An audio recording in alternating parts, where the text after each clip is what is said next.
Hello fellow collectors, I hope you are doing wonderfully well.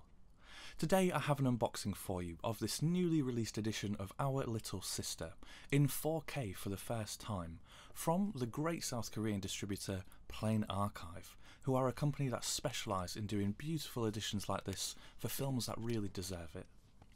Just a quick note to say that, unfortunately, even though Plain Archive's packaging was fantastic and it arrived in pristine condition, it lasted about 10 seconds in my clumsy hands and sadly I dropped it, and is now some damage which you'll see on the top corner, and unfortunately on the booklet inside as well.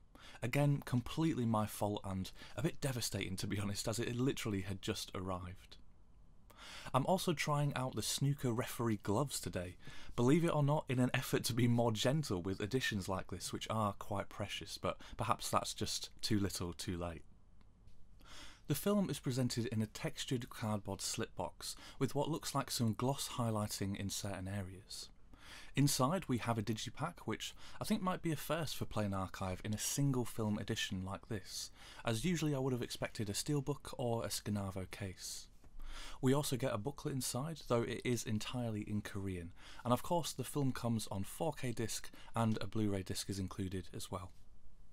The film itself is from 2015 and was directed by the incredible Japanese director Hirokazu Koreeda, and it's actually one that I talked about in more depth quite recently in my Best Films I Watched in June video, so I'll link that below if you'd like to hear my expanded thoughts on it.